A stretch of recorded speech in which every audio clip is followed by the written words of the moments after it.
Ladies and gentlemen, you're watching Hold Your Horses with Kevin, and this week I'm gonna set the record straight on the biggest news story of late. A new watchdog report is highlighting what went wrong with U.S. reconstruction efforts in Afghanistan. A special inspector general for Afghanistan reconstruction found the U.S. lacked a clear strategy, leaving agencies to adopt new goals on the fly. Whoa, hold your horses there. The media, the pundits, everybody is looking at the Afghanistan situation the wrong way. What do they know? I'm gonna quote someone who's actually had the distinction of starting wars and say it's mission accomplished. In the 20 years since 9/11, the U.S. has spent over $2 trillion on the war in Afghanistan. You could also look at it this way.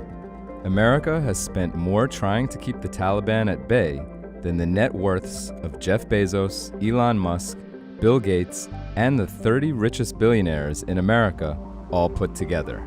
$2 trillion. You heard that right.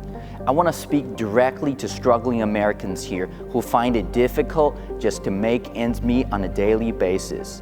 Yo, where were you, huh? You slackers? What, you couldn't find one opportunity to make a few bucks out of that $2 trillion? Well, you obviously need a little bit more motivation. There is so much money out there, most people in America have no idea how easy it is to make money in the United States. Well, after this show, you'll no longer be able to say, no one ever told you. Welcome to Secrets of Success. Discover how you can achieve financial freedom in the 90s. What was your New Year resolution? Most people just talk about it. Are you going to make it happen? Seriously though, to those who say the war has been a complete waste of American taxpayer money, that kind of thinking is exactly why you won't succeed in life. $2 trillion, that's more than enough money to make a lot of people rich.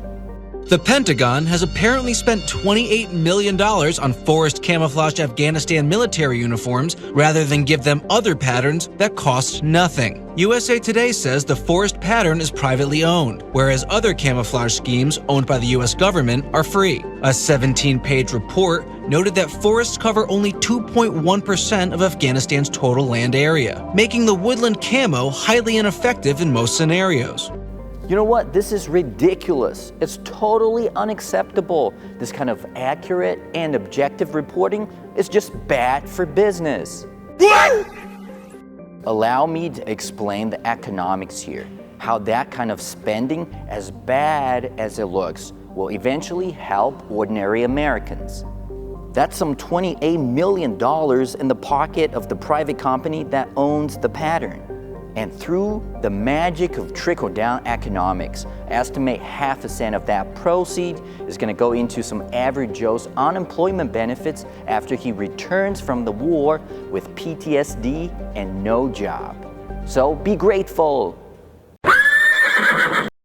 And I'm happy to report that this kind of generous financial decision-making is rather the norm than the exception when it comes to the United States war spending.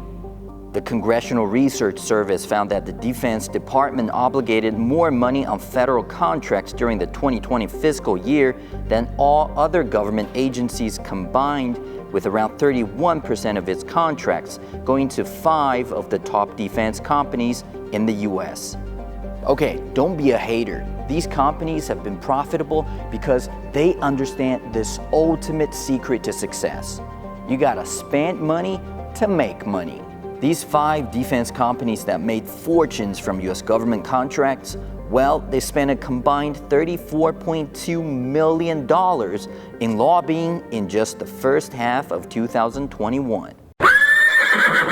The Afghanistan war has clearly been very profitable for some in spite of the bloodshed and destruction.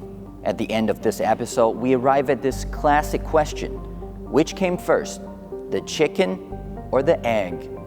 Have the United States' never-ending wars created perpetual profits for the military contractors and corporations? Or has it been the other way around? Could it have been that the endless corporate thirst for profits fueled the country's seemingly insatiable appetite for war.